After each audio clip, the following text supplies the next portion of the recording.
For 5 decades, Gloria Estefan's music has moved the world. This is Let It Loose, a Gloria Estefan podcast, the first fan-led show dedicated to her life, legacy, and impact. Lifelong Estefans, Carlos, Rob, and Wes explore the songs, moments, and stories that make Gloria an icon. If her music changed your life, then welcome home. Hey everybody, welcome back to another episode of Let It Loose. My name is Rob. I'm Wes. And I'm Carlos. And we have a very fun, interesting episode this week. What I love about our show, what I love about having a topic as niche as Gloria Estefan and her career is that we could really dive deep and go behind the scenes with people who normally wouldn't get the recognition or the notoriety that they deserve. So we're really diving deep and going behind the scenes with a couple today that I'm excited about. Listen, not for nothing, but I think it's pretty badass that we're pulling in the people that we've been able to pull in. Last week we had John DeFaria. Now we have Mo Fitzgibbon and Robert Walker. It's pretty cool. I mean, yeah, it's really cool to think I've watched this lady's productions hundreds and hundreds of times. So we all have, you know. But I don't think, I'm not sure if everyone is as neurotic as you and I, Wes. Probably not. Because I just remember seeing these videos of the Evolution tour, the Don't Stop home video, and at the very end, I'm reading the credits, and we would always see Walker Fitzgibbon, Mo Fitzgibbon. So that's why, I think there may be some people that may not know who they are. But then once we dive into this episode, they're going to realize, oh, wow, I've known about their work for quite some time. That's right. Yep. Yeah, for sure. So pretty exciting stuff. Today on Let It Loose, we're joined by two powerhouse creatives whose work has helped shape some of the most iconic moments in music and television history. Mo Fitzgibbon and Robert W. Walker. Together, the award-winning duo behind Walker Fitzgibbon TV and films have worked with legendary artists, including Gloria Estefan, Shakira, Sting, and many more, creating unforgettable documentaries, music videos, television specials, and long-form productions. Their acclaimed work includes Lifetime Television's intimate portrait, Gloria Estefan, which earned the prestigious NCLR Alma Bravo Award for Outstanding Made-for-Television Documentary, as well as Gloria Estefan's Grammy-nominated DVD, Don't Stop, and the iconic Reach music video, an official visual theme for the 1996 Summer Olympics. With decades of experience spanning radio, film, television, advertising, and documentary storytelling, Mo and Robert have left an undeniable mark on the entertainment industry. And today, they're letting it loose with us. Welcome, Mo and Rob. Hey, now. Thank you. Hey. Hi there. Thanks for coming on. Thank you for being here. What an intro. I hope we can live up God, to. that was So good. So good. How are you guys doing? Oh my God, you do voiceover? No. Doing great. We're excited to be here. It's an honor. It's a thrill. And, we're big fans too. So thanks for having us. Well, thank you guys for taking the time. And, I know that you guys are very busy. You guys have a lot going on. So, the fact that you guys are taking the time to just, sit here with us and chit chat, it means the world to us. And I know it's going to mean the world to so many out there in the Let It Loose land. All right. So for Rob and Mo, where are you originally from? And how did you get into the entertainment industry? Okay, well, I will start with me. Well, I am a Miami girl, born and raised. 305? 305. And right. the part of my journey is, I was born in the, somewhere around there, when all my kids that I grew up with came from Cuba. And so I was always sort of wrapped around a multi-diverse kids growing up. So yeah, I'm a Miami girl. I used to skateboard and surf on South Beach. Oh, nice. We had a pier there where the Delano is. No, seriously. And I would go every weekend and surf and skateboard there. and I became famous on South Beach as the skateboard girl. And I would do handstands on a skateboard. And one day, a photographer took photos of me with my seashell necklace and my little white bikini. And that picture went all over the world. And before you knew it, I was being hired to do handstands on skateboards in national television commercials. No way. Oh my Wow. God. And It's very I niche. was upside down on my skateboard on set, 16 years old, for Birdine's and Burger King and Nabisco. And I'll so demo it for you after Yeah. the podcast. Yeah, great. let's do it. Yes. that's it. And I was fascinated with the crew and everything. And so even as a kid, like 12, 13, 14, 15, I was already in the business. And I'm a School of Hard Knocks girl. So I'm self-educated. Love it. So when I was a kid, I wanted to be a DJ. I went to a fair. I grew up in Tulsa, Oklahoma, and I went to Okay. the Tulsa State Fair one year. I was about 11 years old, and they were doing a live remote broadcast from the fair. And so there was this guy there playing rock and roll music and surrounded by a sea of kids, and he had his Wayfarers on and spotlights on. I thought, wow, that's a job for me. I could get on with that. Wow. So as time went by, I pursued that. And when I was fortunate enough, when I was 17 years old, I got hired by the #1 radio station in Tulsa because it was kind of there was nobody my age on the radio. You know, these guys were all in their 20s or maybe even early 30s. So here I am, a teenager, a junior in high school. They hired me, and it was kind of a, I don't know, I don't want to call it a gimmick, but it was certainly a calling card. And it blew up and the show got really popular. I pursued a career in radio. I've always loved music. I play music. And I ended up, in radio, like many entertainment pursuits, you got to go to bigger and bigger markets to get a bigger audience and have more success. So I went to Memphis, Tennessee first, and then I got a job in Miami, Florida. And the rest of that is history. And that's how I ended up getting to Miami. And along the way, I had a television show in Tulsa, and I was involved in the recording scene in Memphis, which is a recording capital of the world since the 50s, I guess, and Aretha Franklin and all that stuff. I got involved in the recording studio scene there. So I've always been around music and the kind of behind the scenes of record making. I produced an album when I was 19 that did pretty well. So one thing led to another. I ended up in Miami and thinking, well, this is a stop on the way to New York or LA, which is kind of the nirvana of the radio business and the entertainment business. Miami's Miami. Right. You get in that vortex, baby, you ain't leaving. It's going to take a team of horses. And I turned down a lot of offers to go, to LA back in the day. And I'm glad I didn't do it because Miami was like a golden era for me. What year did you land in Miami? I landed in Miami in the early 70s. Ooh. Oh, okay. Yeah, I was still a kid. And then I left. The company that I worked for had me go off to Hawaii. They bought a station in Hawaii, and I went and kind of built that station and made it into something popular there. They did the same thing in Tampa. And then I consulted all these different markets. Okay. It's based in Miami for all of those years. And I have to say, And- Rob, thank you very much. Oh, you're man. Because he hooked me up with Frank Amadeo and Gloria Estefan. Oh, Sure. yes. That's Dude, kind they of love like him. This is leading a into my next question. Yeah, go. When did you first become aware of Gloria and Emilio and the Miami Sound Machine?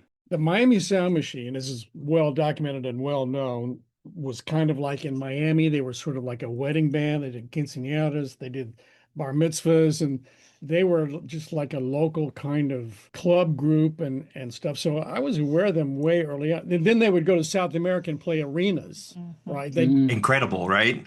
30,000 people, and then come back and go play a 200-person birthday party in somebody's backyard a week after that. But we knew of them, and Emilio was and still is the most prodigious, most effective, most powerful promoter that I've ever known in my life. And he was always coming to us with little cassettes that they were making. And what do you think? And then does this have And this is while you're at Y100. This is Yes. while I'm at Y100. Yeah, this is sometime, but before they Conga. blew up. Yeah. Okay. Before it was Gloria Estefan and the Miami Sound Machine. This is first it was the Miami Latin Boys, and we know Miami Latin Boys, yeah. Mhm. they got Gloria in the group, and then it became Miami Sound Machine and all that. So all that was going on behind the scenes before we ever started playing them on the radio. And you know, Emilio was relentless, and it's a Yeah. We hear that, We Rob. hear that We a hear lot. that so much. Yep. I'm not breaking news here. I will also say this too, and this is kind of maybe getting the cart ahead of the horse, but long after they could have hired anybody Mhm. at any amount of money anywhere in the world on any level of talent to do things for them, to fulfill for them. Emilio and Gloria Estefan are unspeakably loyal. Very. They Mhm. have kept us in the loop on project after project, and they started, not long after they took off, and it continues to this day. I still voice things for Emilio and Gloria's EPKs. When they win an award somewhere, they have a little pre-roll thing they want to play in the auditorium before she comes out. They hire me to do the voice. Wait, that's It's you? little- Yes. yeah, They it's just still little do. Oh it's my gosh. Wow. gestures like that mean the world. And so I just want to put that on the record right now, that Gloria and Emilio Estefan are beyond solid gold, pure platinum as human beings. It's They are true. wonderful. And not Love that. surprising, but still, it's nice to hear it co-signed again and again and again by different people that we talk to. She would handwrite notes to Robert. Thank you so much. I have them all for taking our music, playing it. I mean, things like that. And you come across this stuff, and it's there in your wonderful memories, and you just can't believe that somebody wrote a letter like that for just saying thank you.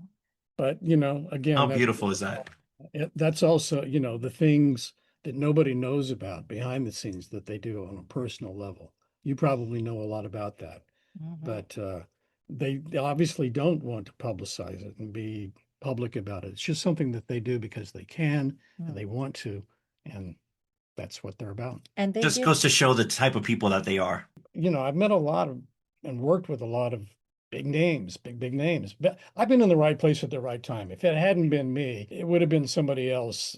It didn't take a rocket scientist to listen to even the early stuff from Miami Sound Machine, and certainly Conga. When Conga came in, it was like, oh my Oh. God, how fast can we get this on the air? Wow. If it hadn't been me, somebody else would have done it. But the point is that they continually, press onward and seek greatness and are I don't know.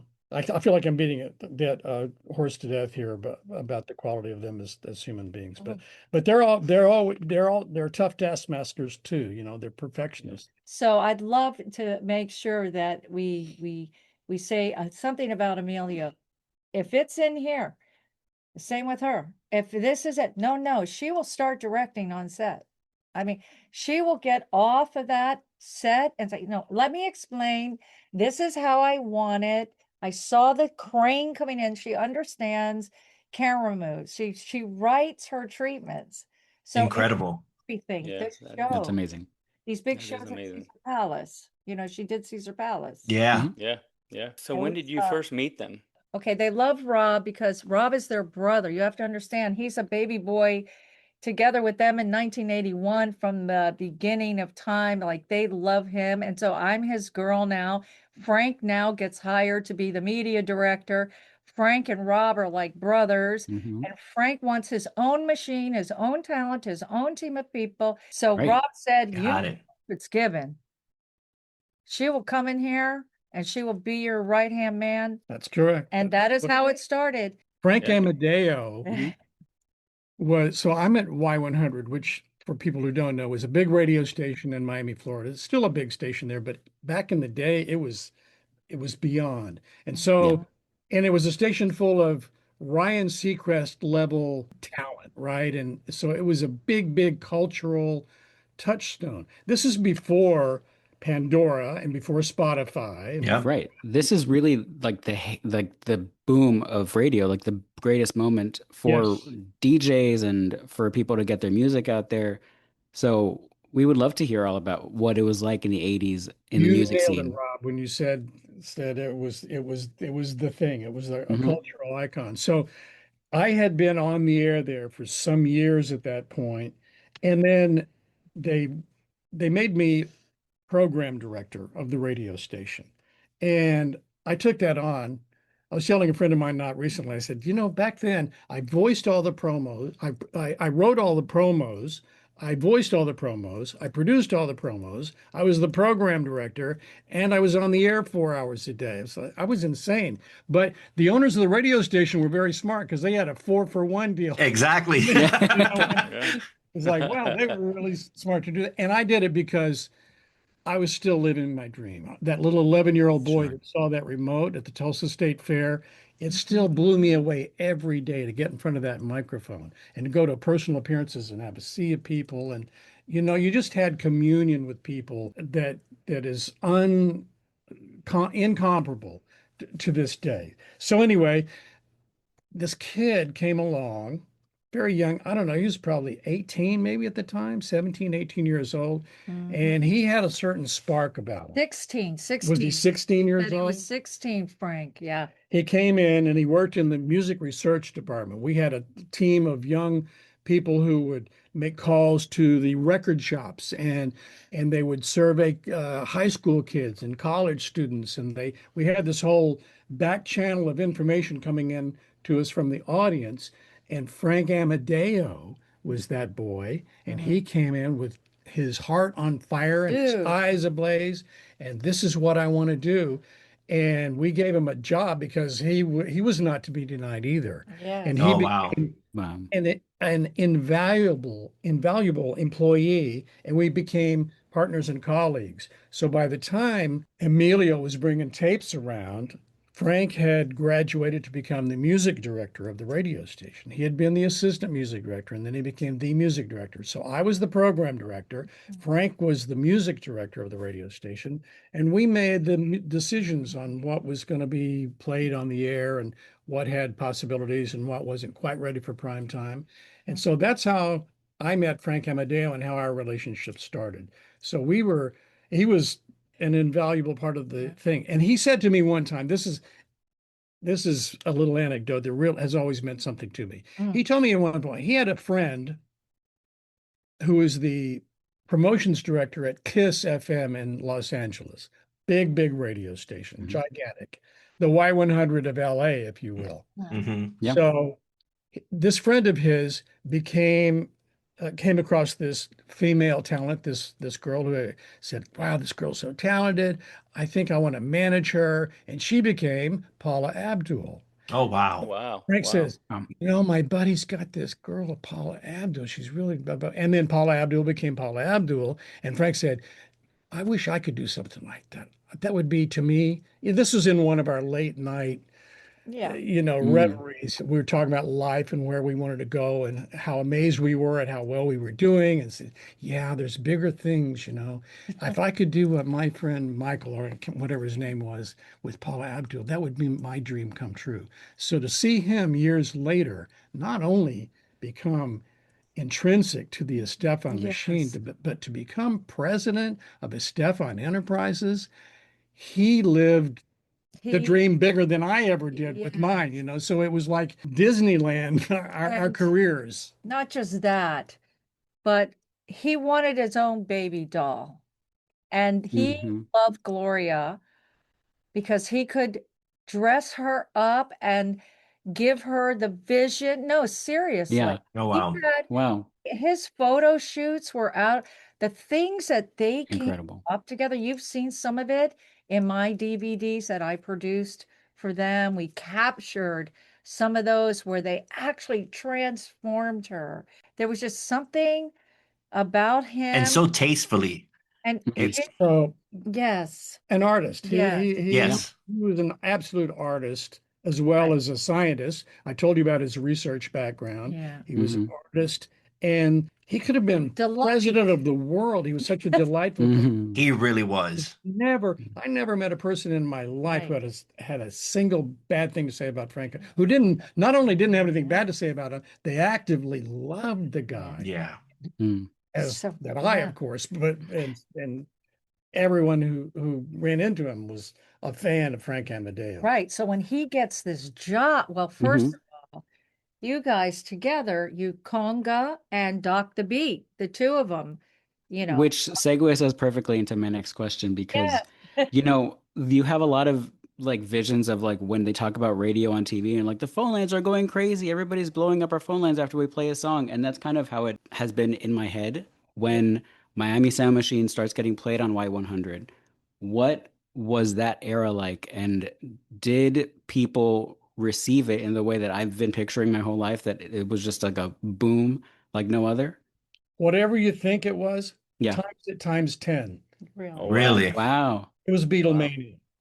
It was Wow. one of the wildest things ever. I'd been involved with Casey and the Sunshine Band before Mhm. Gloria. So we're talking about 10 years before Gloria, right? So even Casey and the Sunshine Band. So I had seen the rabid way that Miami, and that's another thing about Miami, if they love you in Miami, they love you to Andromeda and Yeah, back. the Forget the world. moon. I mean, Mhm. they're crazy about you. So conga, again, it didn't take a rocket scientist to hear that and go, wow, how fast can we get this on the air? And it was instantaneous. I was just going to ask you, Rob, because I grew up in Miami, but when that song came out, I was 5, 6 years old. So the song's always been part of my life, but I don't recall, the reaction at the time when it came out. So was it the moment that you guys started playing it? Was it truly instant, or did it take some time for people to gravitate to the song? Took no time at all. Now, I will say also that, of course, it was in our interest as radio people and as people interested in it was a partnership. They had come up with this incredible piece of entertainment, just the most delightful 3 minutes and 38 seconds of energy that Yeah. you'd ever heard in your life. But we also, especially in those days with radio where people were truly listening to what you were saying, and we were very showbiz. We were all about being brief and being hot and energetic, and it was infectious enthusiasm. And we were able to authentically express the way we were excited about that music. And then the audience, as radio and television audiences will take your lead and run with it, right? They'll go, wow, that is great. But beyond that, you could embellish the story, not artificially, but just by telling the facts. This is a hometown girl. This is a hometown guy. These are hometown players, Kike and all the people in the band, all the guys in the band. This is our hometown group, right? These are Right. hometown artists. So that, coupled with the quality of the music that they were making, it took no time at all, Carlos. They were like, play it again, play it again, play it again. They couldn't get enough. It would be, depending on who was popular at the time, it would be, can you play Elton John? Can you play Madonna? Can you play whatever, blah, blah, blah, blah. Well, as soon as conga came, it was conga. I want to hear conga. Please put conga. They would say. They don't say play conga. It was. Can you put I Do Love You by Billy Stewart? So can you put conga? It was like Beatlemania. And then of course when they started appearing in person, it was Forget it. crazy. Next level. Yeah. No ramp up time. That's my long answer to your short question, Carlos. Love it. It was Love it. rocket. So I'm gonna jump back to Frank. Do you recall how he made the transition from radio into working with the Estefan? I had left Y100 because I was in the voiceover business, and that became a bigger business than I could even handle. I wish I had been 4 people at that point because I had plenty to do.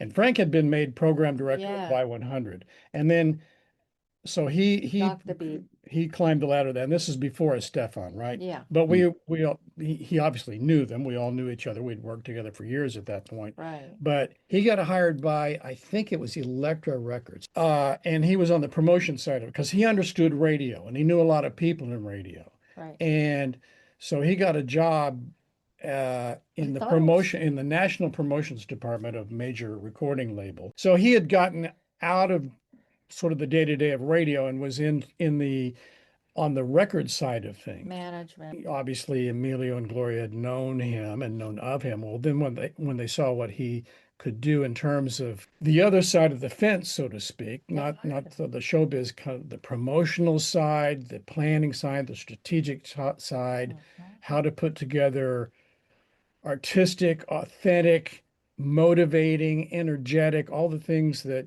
are appropriate to the moment. When they saw that, that's when they popped the questions, so to speak. Said, so again, it was a hometown thing. It was loyalty, on top of, to be fair to Frank, and in deference to Mr. Estefan's expertise and vision, he saw Frank Amadeo and said, hey, this guy can do a lot for us. So that's how it came about. He had left radio, got into records, and then Emilio said, you need to be here. Love it. Love it. In my lifetime intimate portrait, he would walk around because I always rolled, I always, everybody will tell you, I do it now. You look at my pages. I'm always making reels and stories. I've been doing it since forever.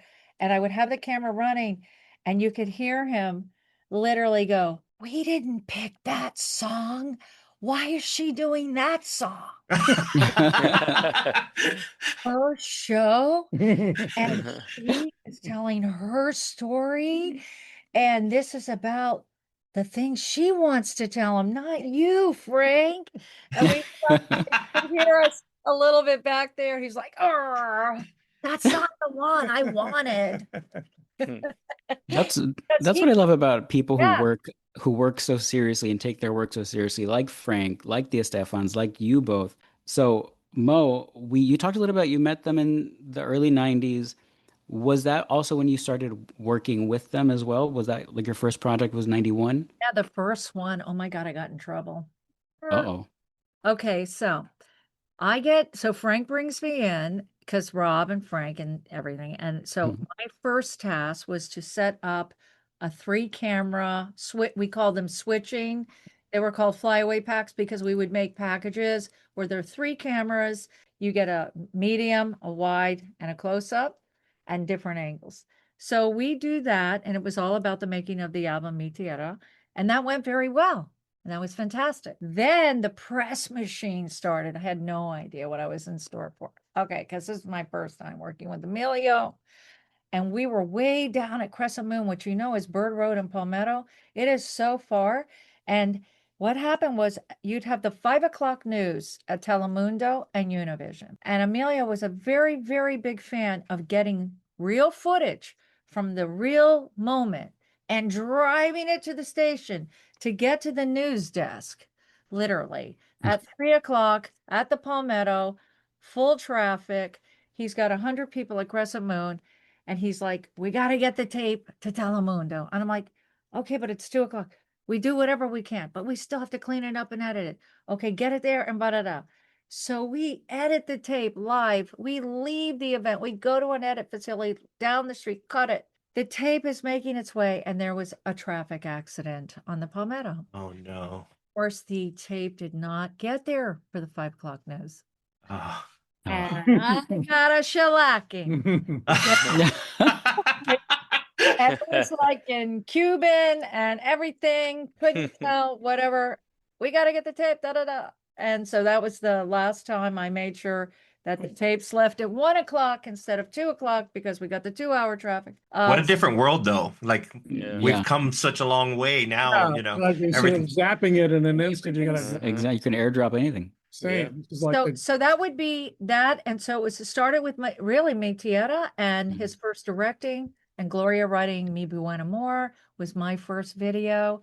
I have photos of us. I'm going to send it to you guys because I know you talked about it. I was listening. I love that video, that music. It was stunning. And it was such a weird video. I mean, like, it was weird because we had like 100 dummies, women, like shapes of women in ball gowns or whatever. I mean, it was way out there. And their production designer was this wonderful woman. I think she was very well known. I think her name was Barbara, but she was incredible. And I was just in awe of Gloria and Emilio as a fan already.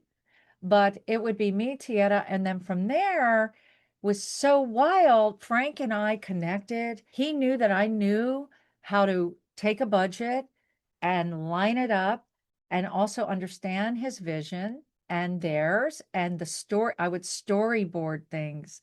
Like for me, when you work with Mo and you sit down and say, I have an idea, the next day you're going to come back with like keyframes of your idea that Love I it. felt like Sure. is what you told me you said. Okay. um, and so we just nail it. And then it's all about the process of budgeting. The thing is, with budgets, as you know, in the record business back then, you would have good ones. But when you're Spanish, this is the sad part. Back then, they don't give you the same money. But meanwhile, we see Telemundo and Univision becoming the greatest platform in the world for every language around the world. So we would always have a battle for them and their quality of work. And so what Emilio liked about me is that I figured out ways to say to him, what we should do is do this in 3 languages. Then we'll get the money for English and the Spanish and the Portuguese and everybody. They get 3. We boom, boom, boom. You'll get 3 times the money, 3 languages. And so we literally created the multi-language distribution. This is how he Wow. began to do it for his HBO specials for Spain. We started in baby steps. He was always Spanish. He was always Latin. He never left that. He never left that, Emilio. She never left that. And when Frank was turning her into the disco ball, and Frank was turning her into Yeah. Live and Unwrapped, the hippie chick out in the mountains in Machu Picchu or wherever, that always remained. That always remained. Always interesting to work with them because we had little budgets and we had big budgets. And no matter what it was, we still took the same energy like we had nothing. I can't differentiate what would have been the low budget versus, Not at all. No. Yeah. high budget, Right. because it was just the quality was just amazing across the board. So Yeah. the magic that you guys were able to create, whether it was low budget or high budget, it just goes to show not only the vision that they had, but your artistry as well. Mm-hmm. Yeah. Well, it becomes challenging. And I get to a place where, for me, I'm always going to be fighting for look, if I'm not directing, and somebody always says, well, you must be that kind of producer that just doesn't give anything to the director because you're probably so worried about every little thing. No, I'm going to give the director everything because we're Right. never going to sacrifice that. But if we come up and I can't get this one, then we got to work together. So, we had a great symbiotic relationship. We're about to get into what is a lot of people's favorite project that you worked on. Because up until this point, we were fans. You would learn a little bit about Gloria here and there in like a 5-minute TV segment, a short radio interview or whatever. But Intimate Portrait, I felt like I was learning about somebody who I was a fan of for already 10 years at that point for the first time. And like, I would watch it and rewatch it and learn things about her. And she was open and vulnerable. And it was a project that stands out for us for so many reasons. But I'm wondering what stands out for you about working on that and the legacy of that, because it is so special to us. Wow. Well, I will tell you, that video, so let me just give you a snapshot of what was happening. So that's 1996. Mhm. In 1996, so Gloria had Emily in 95. Not only that, before that, we went from like Don't Stop, Hold Me, Thrill Me. I mean, there was like 3 or 4, a 2, Destiny, then Reach came. And then the offer for the Olympics was transpiring, which was, we want you to take Reach and make this the theme music. And we want a spectacular opening video that will be worldwide, everywhere, 80 billion people. So that had started being in the conversation. And then out of nowhere, Frank says, and I want to do a biopic with the Intimate Portrait. And I'm like, Lifetime Television? He's like, yes. I go, when now? No pressure. Oh yeah, he called me Maureen. Maureen, Oh my God. we need to do this now. I got the Maureen name. There was a problem. Okay, so that's fine. So now we're doing two things, guys, just so you know. We are coming up with Reach and we are writing, which Rob wrote, by the way, the Intimate Portrait series. Hmm. And I will tell you, Rob also was the one who interviewed Gloria. Oh, interesting. Love that. Oh, wow. Wow. You know, Rob, to your question about Yeah. what stands out, there are many things that stand out, but one of the most striking is I have this vivid memory of, we did a series of interviews. Now, back in the early days, I'd interviewed her on the radio many times, but then our relationship changed and it was more, I don't know, it was just less kind of interviewer, interviewee, that kind of dynamic. And we were taping, I think, at their house across from on Star Island. Yeah. I think we were at We were at the mommy and daddy's, their parents' house across the yeah. street. And anyway, we were in there and I was nervous. I was like Really? really weird because it's kind of like interviewing Mo. For me Yeah. right now, it would be like, well, this is weird. Yeah. I said to Gloria, I said, this is weird. I'm nervous. She said, what? What are you nervous about? I just like, I don't know. I mean, all of a sudden you're Gloria Estefan and and she Sure. said, you've known me forever. 21. What's your yeah, what's your problem getting? But I was Yeah. I suddenly I was like sort of overwhelmed by the moment. I guess you'd say I was kind of taken with, because I kind of knew, she was super open and super, Her answer. she's never been inauthentic. I mean, look Yeah. at the red table stuff. And, Yeah. it's like, Sure.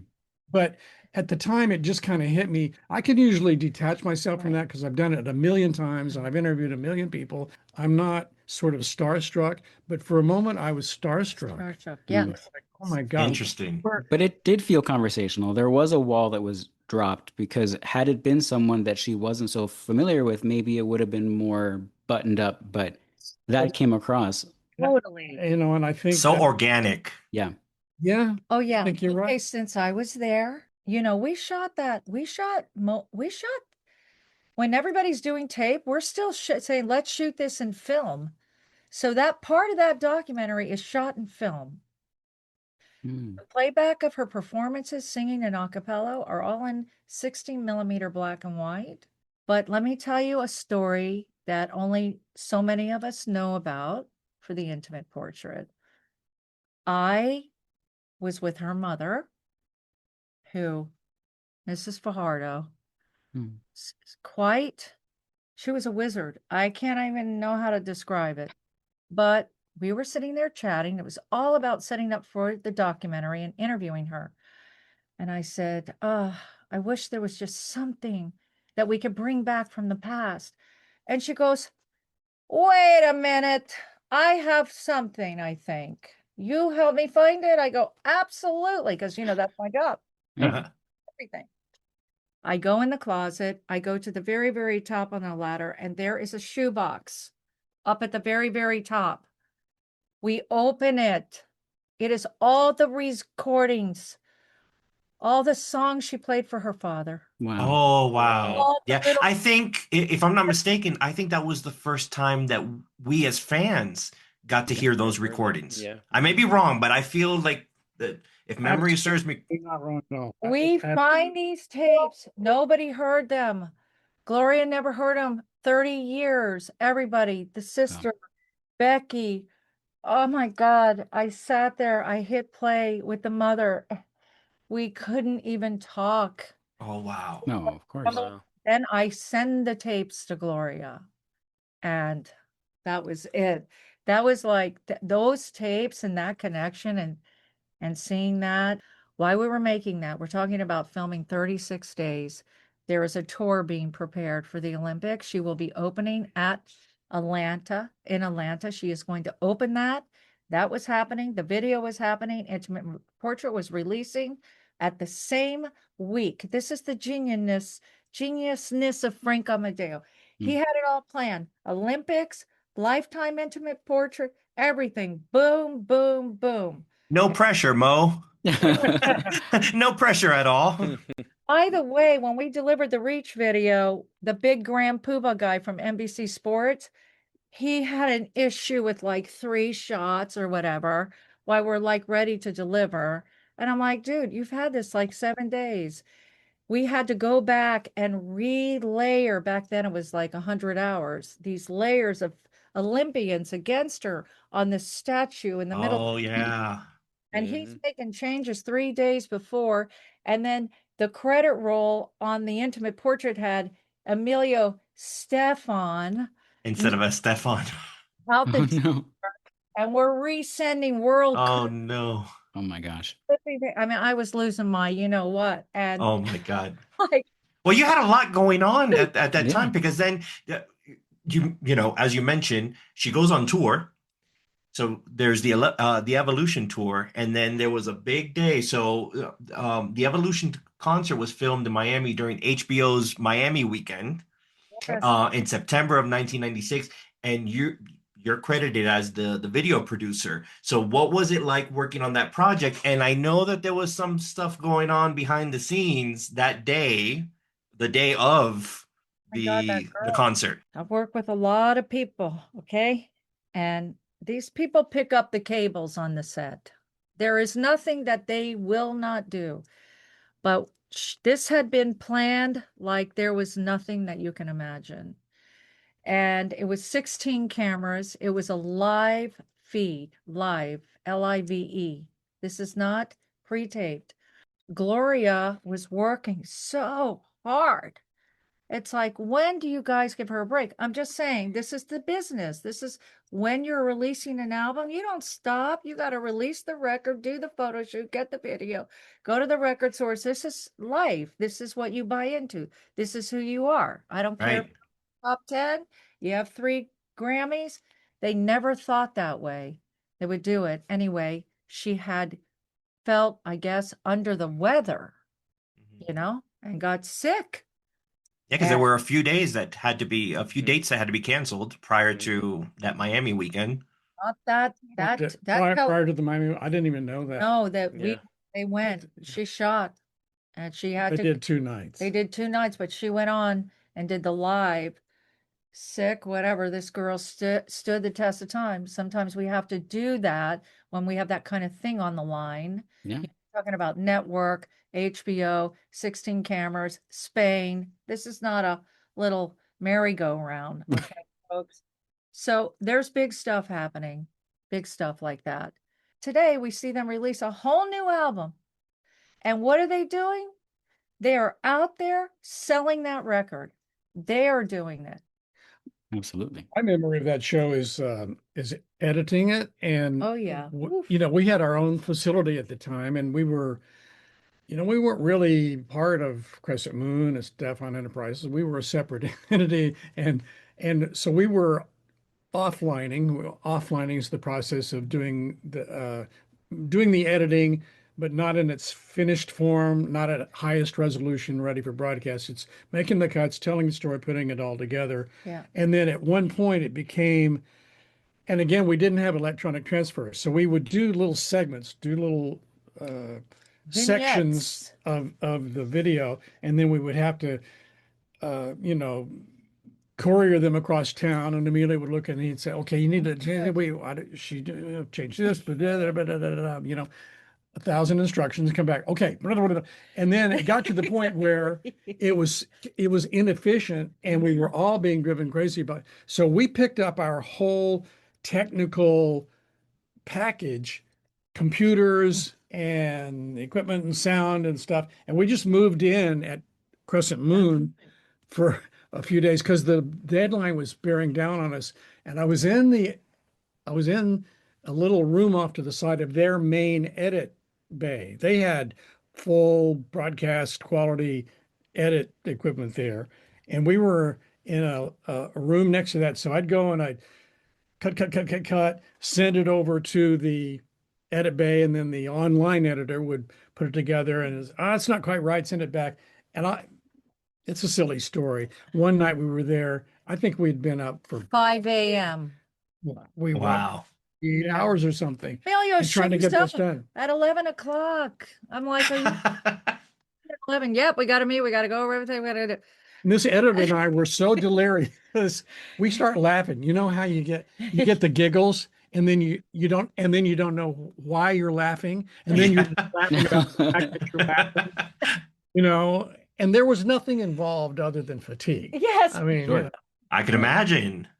all right. Yeah. And we sat there. We probably wasted 20 minutes. I mean, we were literally. That's hilarious. When you finally get to the finish line, are you able to celebrate, or do you just jump into like the next 4 projects that you work with them on, or what? From there, we ended up, so Don't Stop is 1998 was a release, correct? So you have 96 is Reach, Destiny, and of course you have also the Olympics, you have the release of the Intimate Portrait series now. So that's done. And at the same time, this guy named Frank said, I think we're going to go on a world tour while we're at it. She's ready. The kids, we're going to take everybody with us. And I'm like, really, where are you going? All over the world. So we figure out a plan of how we're going to do this tour. And sure enough, it was sending the team to follow all of that. And there's 300 tapes. There at the time they were beta SPs. We went from beta to beta SP. It kept getting better, the quality of tapes, and they would start shipping me everything. And we're talking 3. So how do we tell a story? Well, we came up with this idea how we would take this, with Jose. Well, what if we just, since we have this disco kind of Don't Stop and a vinyl record, let's let the 33 LP hit, and then we won't stop. We'll just let it play and take you to this journey doing these vignettes. Now, at the time, the Grammys for long form videos, they were just basically concert specials. But Walker Fitzgibbon came in and we tore it up because we did something with the vinyl record and making a vignette, showing the behind the scenes, I showing remember that. That's so cool. making her get like connected to it, then a little video, then a BTS, and then maybe the next city, and da da da da da da da. And then we keep building. Now we got the first video. It's whatever, the hot one with the legs, and that was Heaven's what I feel. I Heaven's think. what I feel. Yeah. So I okay, had that's always. going on. Sex sells sometimes in the videos. I don't know. And I remember all of the pieces that we put together for that. And I'm looking at every tape. We looked at every tape. So they recorded every. I always wondered that they recorded every show on the tour. Right. Or- So you have 2 days usually. And the first day, that's why the same clothes are in play. Everything is the same. It's multi-camera. You get the first one, and maybe the second one is audio only for the board. And so there's different things that you have to mix all of this. But let me just tell you something extremely special. So we get the tapes, and I pop it in the deck, and I play it. And I see a lady standing on the side, and she's very humble and beautiful with another person, and then another like handler. And Gloria comes out from the backstage, and the girl is a fan, and she is meeting her because I don't know, it was this Gloria met everybody, but this was a special woman. I don't even know the story behind it, but she came out and she looked at Gloria and she reached out and Gloria held her, and this woman cried. Oh. It makes me Oh, upset wow. because she wanted to say, she said, you saved my life. Wow. Okay. So we're watching these kinds of interactions of people who love Gloria. And when you get somebody to say, your music saved my life, I could go. These moments are so intimate. Now, we never use that. We never use that footage. This is what it's about when you work somebody's 15 years and you're at their kitchen table, sharing a limo. watching this intimate moment, this is about trust. Okay. And Absolutely. Yep, protection absolutely. to Gloria, we protect her. She has trust in us. We are privileged to see the inside of these kinds of special moments that you cannot explain to anybody and may never even tell, except today on your podcast. Because Gloria, I know you're listening, but I know you will love this story, Gloria. You know your girl loves you. Yeah, so you also worked on Don't Stop in 98. That one came out in 98. And then Que Siga la Tradición came out in 2001. Those long-form video collections, which brought fresh energy to Gloria's catalog. Will you walk us through your approach at putting those projects together, and what did it mean for you to receive a Grammy nomination for Don't Stop? Yes. Guys, this is the project nobody wanted.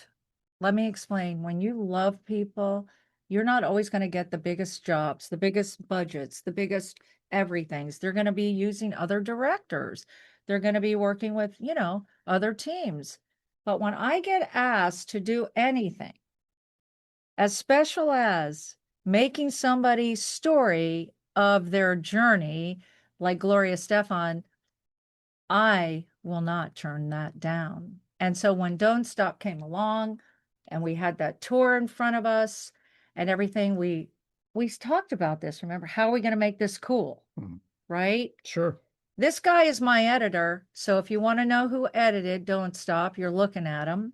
And what a job you did. Yes. Let me tell you, I Those think two that's home videos probably are amazing.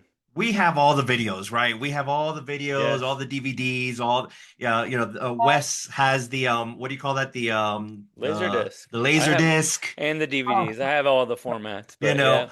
But what you guys did with Don't Stop specifically, oh my God, it was just it was next level, especially at that time, because we were used to a certain sound from Gloria, right? So she had the Destiny album, and that was very adult contemporary. And before that, Hold Me, Throw Me, Kiss Me, and then all of a sudden she comes out with this dance album. And then you come out, you produce the long form video that matched the same energy as that album. I mean, hands down, what you guys created was just out of this world. Yep.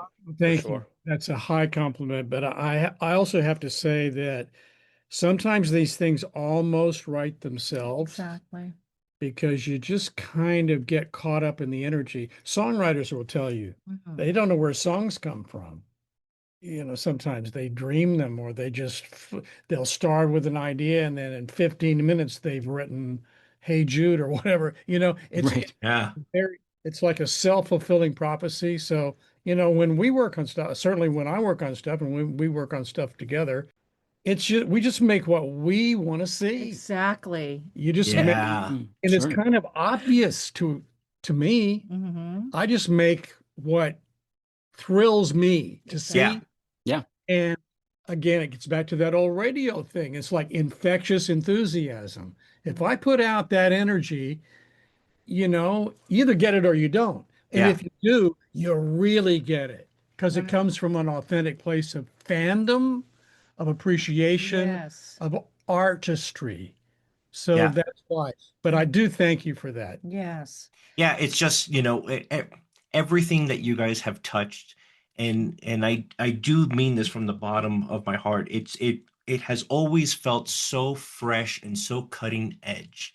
So as a fan, it's always been so exciting to see when you guys touch, especially in a Stefan project. It's just like we know that it's going to be gold. Thank Mhm.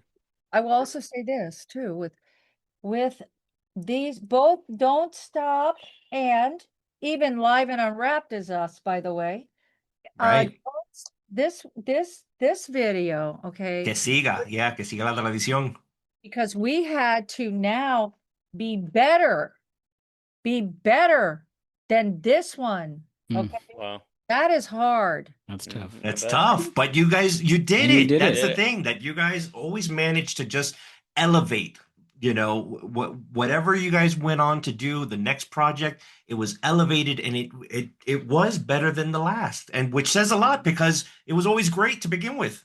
Let me tell you what happened. So we do Don't Stop. We have no idea. We're crawling on the floor, just so you know. We're cutting one thing, then the next, and we don't know. We can't even see straight. Frank submitted the Don't Stop DVD in the long form category. Okay. And we get a call from him. And he said, Maureen. Are you sitting down? Yeah. There was like the classic, are you sitting down? Yeah, what's up? You're nominated for a Grammy. Oh, Just like no big preamble. Well, guys, congratulations. Blah blah da da da. Let me tell you. It was just like, Wow. and Mo, what do you have wrapped around your neck right now? You want to know how much this weighs? I would say the Oscar. Oh, it's so heavy. You got to Yeah. do that. Yeah, you got to Do the chocolate test, right? Rob has one too. And sure enough, there we were sitting with Gloria and Emilio in the stadium. Well, first, what happens when you are a nominee the day before, all the artists and all the people who make whatever they are, whether you're a producer, engineer, all the craft categories get to go to one place and you're all together in a room as one. And you get called up and you literally get a medal wrapped around your neck like you're at the Olympics. So that was weird because Awesome. I already did Olympics, right? Already. So really like the Olympics. And we did that together. I wore a Chanel dress. I went to Bell Harbor shops. Like I never do any of that. Okay. And that was so exciting. Now we were up against big people. Okay. Jimi Hendrix. Yeah. Start with that. Okay. So, it was Wow. gonna be tough with Jimi Yeah. Hendrix. But the Grammys, fact right? that you guys were nominated, that is It's huge. cool. Huge. Oh my God. You have no idea. Yeah. Well, won the National Council of La Raza Bravo Award for the Intimate Portrait. Yep. Mhm. My mother, I just had a bunch of tapes that my mother kept. That was televised, and we are receiving that award. And Gloria and Emilio were there for that. You know what? When we walk down into my creative office downstairs, or we're in our house in our dining room, Rob has gold records with Gloria Estefan crossing her over to the nation. I have TV guides where the intimate portrait was being promoted in a TV guide, shellacked on the wall. Mm. So you're looking at people who just love them, love their children, their orbit, their people. Janet, Jose Maldonado. These are people like I know them. They're 18 Family. They're like family. Yeah. when I met Janet. I'm just saying, like, we love them and they have given me. I tell Emilio and Gloria when I see them, I just, You see what I told you, Mo? It's something about this show. We Yeah, all this end up just happens. crying. It's okay. It's okay. for giving this girl a chance. My career was made because they let this woman Mhm. show what she could do. Exactly. And boy, did you show us what Yeah, you could you do. sure did. Yes, you did. You know, we're gonna wrap up, but we talked so much about your work with the Estefans. So Rob, what are you guys doing right now? So I know that there's Voices with a Heart. That's happening right now. And I've heard and I've seen what you guys are doing, and what a fabulous job is being done with that podcast. So, congrats. So outside of Voices with a Heart, what else do you guys have going on? I have a company called Path 3 Creative. So over the years, we've had Walker Fitzgibbon television film. I've had Walker Sound, which is a dedicated audio sound production company. Walker Sound kind of became, the name, we sort of outgrew the name because we became so much more over the course of producing music, producing commercials. We became marketing strategists. We became concept creators. We became idea people as well as execution people. So Path 3 Creative is actually an offshoot of Walker Sound, which remains an audio primarily an audio company. Path 3 Creative does all those things that I just described to you. We come up with the ideas, we create a marketing plan, we do all kinds of strategic thinking for artists, for advertisers, for advertising agencies, for writers, for up and coming talent. We're very interested in, Mo can tell you more. She does a whole thing with young people. She's a mentor. So that's kind of what I'm up to. And I still do a ton of voiceover. I still do, in Voices with a Heart, that's really kind of Mo's baby, but he writes it, he edits it with mommy. Okay. It's our daughter who's 22 years old. Her best friend since childhood is Miss Teen California USA this year. She's the most golden person you could dream of, Raina Hudson. They're both such beautiful individuals. I mean, isn't it great? Doesn't it feel like the authenticity of their friendship comes through? It's not like absolutely 100%. It's two people, literally lifelong friends talking about deep, intimate, serious stuff and goofy stuff. We call it life hacks for young people. Yeah, that's great. These two girls, they're young women, Jet Walker and Raina Hudson, are there to say, we went through the same thing we did when we were 13, 14, 15, 16. Our real lives are just, we have problems, we have obstacles, we have things we have to overcome. We're not any different than anybody else, and nobody is. So don't feel like you're not enough, because you are. That's kind of the message of the show. But besides that, I also have a film called Miss Pink, and the theme of that movie is dog rescue, animal rescue. Oh. It's a little film. We have a full cast of ideas of who we think it is, how much it is, and that's out there in the ether. Okay. We have Voices with a Heart. And then I am also a board of director of Women in Film and Television in Florida and in Los Angeles. I am also an active member. And one of the things that I feel is very, very important is to continue, like my good friends, Gloria and Emilio, are always putting us out there and saying, look, we need more people to look at the talent. I have actually taken my time to go and speak out to many young people, all people, black, white, yellow, green, everybody, and just talk about being great and good in your own thing and excelling. So I have taken time to do that as well. And I see you at the festivals too. I see you're everywhere. I have a part in the Vero Beach Film Festival. I'm very happy to be a member of that group, and Film Florida. I also sit on various committees for the state. And so I've been like this even when I was way, way back. So there's no slowing down. No. Yeah. I do want to ask if the listeners want to follow you, where can they follow you? On Instagram or social media? Yes, I am on Instagram. Okay. I'm also on LinkedIn, and you can find all my credible work in Instant Movie Database, IMDb. And I am also on Vimeo, where many of my projects have been screened over time just for fun. And I'm easy to find. You can find me. Awesome. And how about you, Rob? I'm an old school guy on Facebook. Love it. Honestly, frankly, if you want to see or hear or talk or have a conversation, I'll tell you you can get me on my email at robertw@path3creative.com. Woo! Awesome. .com. I was going to say, come ye, come all. robertw@path3creative.com. There you go. Love it. Love it. Well, guys, Are we going too long? Am I getting? No, listen, No, we're about to wrap up now. So we've reached. Have you guys had fun? Oh my God. I could talk to you forever. Incredible. So we have reached the part of the show where we allow our guests to let it loose. And as we discussed previously, this is your moment to just share whatever, you want to get off your chest, or if there's something that you want to share directly to Gloria or Emilio, because they do listen to the show. It's your moment to just let it loose. So do you guys have something prepared?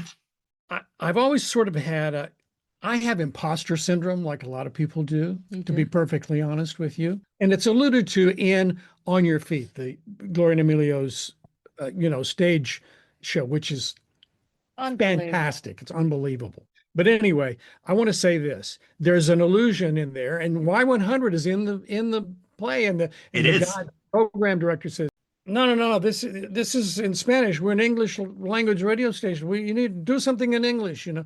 Well, that's a fictionalized version of that guy was kind of me.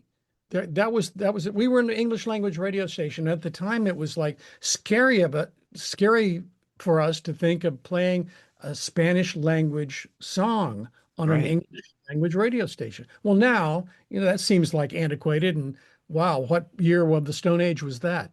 But that's kind of the truth. It wasn't that I didn't believe in the music, but their thing, I think even in the play, they say, you know, the English stations say we're too Spanish for them, and the Spanish speaking stations say we're too English for them. Right. So, you know, and I just want to get that off. I don't want to say that, you know, I was some genius visionary who said, "Oh, we're going to break all the rules and play this." We played it safe, but Emilio Estefan is the genius who took that information and said, "Okay, you want something in English to blow people away? I'll be back in a couple of weeks." And he comes in with conga.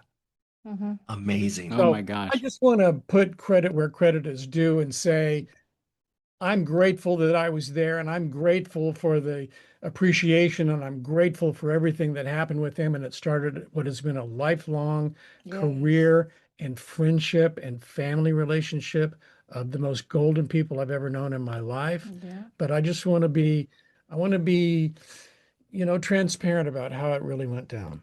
So go see the play if you really want to know, because that's kind of the way it was. Yes. I love it. Thank you so much for sharing that with us, Rob. Mo, it's time for you to let it loose. I can't. I cry. Okay. Here's the thing. I'm going to let it loose, okay? I'm going to let it loose on Gloria Estefan. Yes. All right. Give it to her. We were doing a shoot for VH1 Women in Music. And of course, Gloria gave birth like a day ago or whatever. And those people would not leave her alone. And her record starts to chart in the UK, top of the pops, right? Top of the pops. What was that song we were up there on the balcony? Everlasting Love, one of them. Da da da, you know, da da da. That one. Yeah. Right? Top of the pop. Up there at midnight, she's got to sing. There's a hurricane and a tornado happening. But all I know is to get into the studio to do this VH 1-to-1. Beautiful pink chair, everything. I'm walking around many times on sets. The interesting relationship that I had with Gloria, we didn't really talk a lot. You know, she'd look at me, I look at her. Is it ready? Yeah, it's good. Da, da, da, da. But she knew I was hung up on my flower bouquets because in everything I would have to get these grand flower arrangements. And it'd be about the flowers and the flowers and the flowers, whatever. And is the flowers in there, whatever. And so I don't know. I turn around, you know, she always likes to joke around and have fun with me because I'm like the bad guy and the good guy and the pain in the ass. And I don't want to hear it. Are you still filming? You said we weren't filming. You said it was a picture. Like, you get scolded. Okay. If it's things that you're asking, you're going to be like known about it. So I have it on video because I carried a video everywhere. I will send the clip if you like, Gloria. Around and she hits me on the butt. She bam like this. And then she turns around. Like, and I'm like, and then back of her. And then she makes a smirk like, oh, I got it. Okay, Frank is there, whatever. I knew she did it. Gloria, I even did that, girl. I have the footage. Okay. Roll the tapes. Roll the tapes. That's right. I tell you, I let it loose today, but my heart swells with so much love because of their kindness, their generosity, their love for just embracing everything that isn't the best, perfect, broken. Everybody's just not a perfect everything. And they see your beauty and the things that you have for what you are. And so I feel so blessed. Thank you so much Gloria and Emilio, and I would love to say also her sister Becky, I adore. The people in that place I've grown up with, her mother, everybody touched me all my life, made me feel special in my journey. And I would just say, I hope it don't stop. It That's right. don't stop. I That's love right. that. That's right. I love You that. guys That's are you right. guys are great fun, and you ask really smart questions, and it's a pleasure and to talk with people who are as big a fan as I am. And thank you for having us. And just all I can say is none of us would be here if it weren't for the music. Exactly. Well, And that's right. Amen. So Thank you guys for Thank coming you. on, and It's- thank you for creating these home videos that I've watched since I was 13 years old, hundreds and hundreds of times. Yep. thank you for having us. We love Gloria. We could give you more episodes. We could talk about one thing for 44 minutes. You guys are Absolutely. coming back, just so Yeah, you we're know. coming back. Please. You heard it here first. Please Thank come you once again for your generosity of your time and your stories. We really appreciate it. If you like this episode of Let It Loose, please don't forget to like, rate, review, subscribe, 5 stars, do all the things, press all the buttons on your phone until things light up. And we'll be back again next week with another episode. I don't know what it's going to be, but We have no this idea. After episode- this, we have no idea what we're doing. because this episode was epic, and we once again really appreciate it. So thank you so much. Que siga la tradición. Yes, thank you so much. Thank you for listening to Let It Loose, a Gloria Estefan podcast. Let It Loose was produced by Carlos, Rob, and Wes, with graphic design by Laura. Thank you to Gloria for bringing us all together. Subscribe, rate, and share the love, and join us next week for a brand new episode.